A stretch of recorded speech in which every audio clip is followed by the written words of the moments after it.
Today I'm going to be talking about lots of little things we do in relation to OCD and OCD recovery, and we tend to think we're the only one, and we're certainly not. And one of the first things is with acceptance. When we find it difficult, what do we want to do? We want to push it away. That's the first thing we want to do. When we find it difficult, we try and cling to the reassurance subtly in some way. We're trying to remind ourselves, I'm not that kind of person. My values are everything to me, and I don't want to ever go against my values. I really believe in them, trying to reiterate them over and over. And you see that one on social media so many times, and Nick's done a lot of videos on this channel about values for that reason. But what happens is people get so obsessed with trying to cling to the good emotions, the self internally, and then repel what they don't like, which is the discomfort and acceptance and compassion for things that we find difficult to accept about ourselves or in others. And so that's key to remember this all as part of the journey, because the journey is very much like that. The journey has got many things that you're not going to like, many things that you're going to find difficult, many obstacles. And there is discomfort all along the OCD recovery journey, right? And there's things that you won't even notice are OCD until you say, maybe speak to me about it, and I tell you, oh, we see this a lot, not in a reassurance manner, but just a sort of a general understanding that you won't see. Like someone was saying to me the other day, oh, Rob, I wake up multiple times in the night, feel like I need to urinate like 10, 20 times, and then worried that I'm going to just urinate if I don't go to the bathroom. And I highlighted that when the nervous system is sensitized, when the nerves are very, very sensitized, what happens there is you get that sensitivity in the bladder coming on in the night, especially as you're concerned about it. Do I need to get out of bed? I don't want to get out of bed. And it sounds very silly at first, but it's a real problem for people, because then they start to fixate on, is the nervous system damaged? Have they got some kidney disorder? Have they got diabetes? All these different things that they fear happening, right? And this is what happens with OCD. It's very much a thing like that, where people become obsessed about very small nervous system related things, okay? And like, for example, I was just going to bed yesterday, and I was brushing my teeth, and I was using this new toothpaste. And when you leave a bit of toothpaste on the side of your lip and you don't notice it there, what happens? You feel it burning, right? Well, what can the nervous system do? It can create that burning sensation. So I washed off that toothpaste, I got into bed, but I still felt a bit. Then I went in and there was nothing there, and I washed my mouth again, got into bed, and then I realized at that point, I was like, this is a sensation of that. Now, that doesn't matter how far you are into recovery. OCD is laying dormant, not laying dormant, it's there in all of you when you recover. Same as sobriety. It's like an alcoholic walking past a bar and suddenly seeing a friend he hasn't seen for 20 years ago, holding his favorite drink from 20 years ago, right? And then he thinks, oh, he links the memories together. My friend, that drink, the good times, and then in 1 second he can feel that sensation. The same as that there. It was just a normal sensation of a check. Oh, have I got a bit of toothpaste? And then your OCD is coming in to start that cycle. So that's really important to be aware of that, because there's so many subtle things like that. You don't think I ever get that urination one in the night? That is so common with people without OCD all the time. Friends of mine that say, oh, I get up 2-3 times in the night. I rarely get up and go to the bathroom in the night. If I feel that sensation, I think, oh, I'll be asleep soon. It won't be the end of the world. I've often slept through needing to go to a lot longer. But I can still feel that sensation kick in from time to time in different areas, like standing on a cliff. What if you're going to throw yourself off? The urge to throw yourself off. Giving some tablets to an elderly relative or something and passing them and thinking, have I just given them too much? Have I given them the wrong ones on purpose to kill them? Whatever. It's looking in all those areas. And before, it was very subtle. It might have just been using a fairy liquid or something and then touching some strawberries afterwards and thinking, but was there too much fairy liquid on your hand? And then when you've given it to the relative, then they could get ill from that or whatever. And it creates completely irrational things. Like I used to check all soap bottles to see if it was corrosive, even though it was soap. Right? And trying to check that, especially if I was in other countries, looking, couldn't translate the language. Is that sure that you haven't picked up some kind of bleach? Then I had that fear of bleach where I would just drink a glass of water late before bed and think that I'd poured bleach in a glass, and it would convince me I had.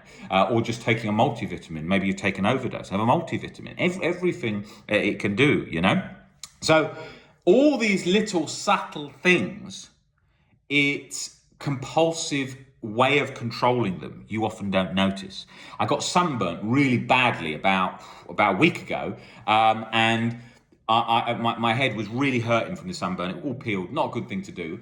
But I then noticed myself going with the thinking of, if only you hadn't got yourself sunburnt, given yourself potential skin cancer.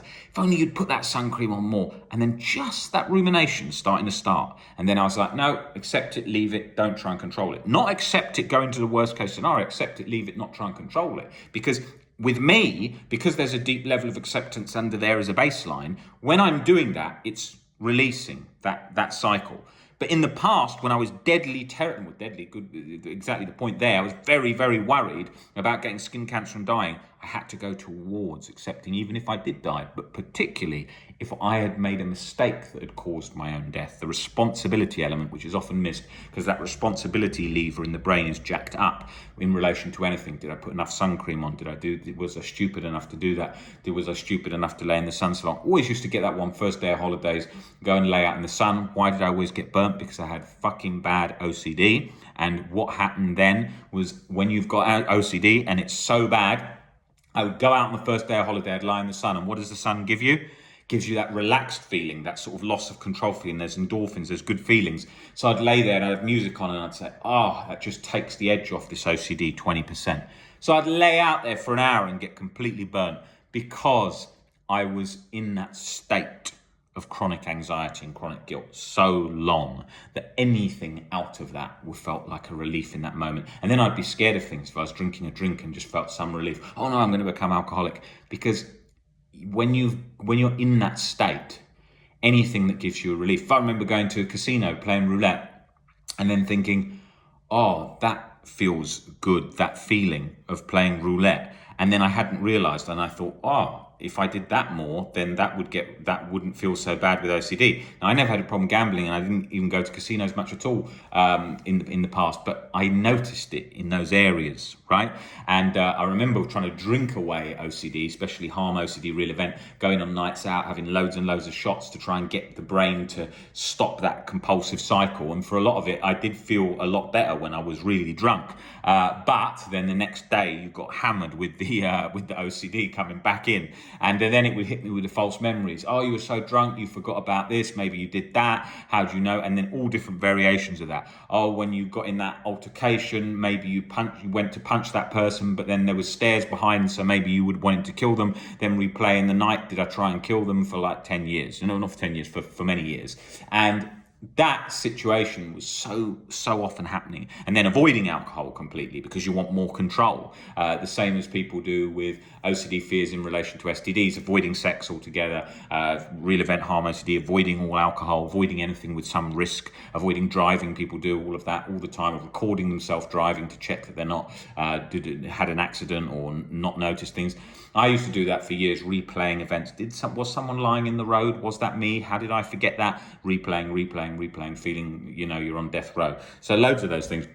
But there's so many subtle areas of that OCD recovery gets into, particularly where fear of fear is concerned, scared of being stuck, where the person's constantly checking, are they worse than they were? Are they improving? Constant anxiety thermometer in the head all the time. But then there's so many other things that we do in the recovery journey compulsively, overdoing to try and get recovered so quickly and trying to make sure that we're making progress, trying to monitor progress, overdoing, trying to listen to things and to research things to get more knowledge to recover from OCD combination. So it's a balancing factor, the process. And that's what we do in the one-to-one sessions, is helping people balance that and navigate how they're controlling and how they're scared of being scared, and why they're more scared of being scared than the fear, or why they're more scared of the fear than they are of the being scared. All these different variations, all these subtle sort of nuances of OCD that are overlooked by 99.9% of people. Another one is, I remember what I used to do is note taking, so much note taking. Just if I forget one thing about the recovery journey, that will be the missing piece that would have got me better. So if I stupidly neglect that piece, I won't recover. Or especially when I felt that bit of information create some kind of release in the brain, then I was desperate to chase that sensation in a repetitive manner to then pursue that as a longer term position mentally. And it just became completely compulsive, because you're like playing a game of sort of Snap, trying to measure emotions in your head to try and get a balanced state, and it becomes a nightmare. And if you've ever experienced that on the recovery journey, you'll know what it's like. Oh, I must take that note, and then writing down a note, and then what happens if I can't read that note? So let me make it really basic and write that note out again. But then what happens if I can't read that last word? Okay, write that one out simply. But then I don't want to write this down, because in case someone reads the notes and then thinks I'm really odd or weird or wants to put me in prison, so I've got to write this in some kind of code that nobody else understands, right? Then going to the bin and tearing it up, and then checking that it was torn up, and then then going to the bin, checking it was torn up, and then going to multiple bins to tear the thing up and put it up in lots of bins, and then so many, and shredding it and all these different things that you used to do. Or phones, putting in the phone. What happens if you take it to a repair shop and then they find it and think you're weird, or they steal your OCD notes and think you're the thing that you're scared of? I will cover that extensively in the next videos, because that was so much of the early part of my journey. Guys, great to see you all on here watching the videos and leaving comments for me to cover in the videos, different areas and things you like. And so I will be on here covering lots of different parts of my journey that I think you'll find really helpful along the way. And I will be back on here tomorrow doing a few more of these videos, shorts and longer videos. So yeah, anything you want to see covered, just let me know. DM me, email us at info@ocdrecovery.com. And if you want to have one-to-one sessions with myself or any of the rest of the team here, just get in contact with info@ocdrecovery.com, and we usually get back to you in a few hours and can try our best to squeeze you in a few days and get you going on the recovery journey. And there is hope. You can recover. You're not broken. We all feel like that. We all feel like we're the exception, but we're certainly not. So wishing you guys all the best with recovery, and keep up the work and keep up the persistence and practice, and you will get there.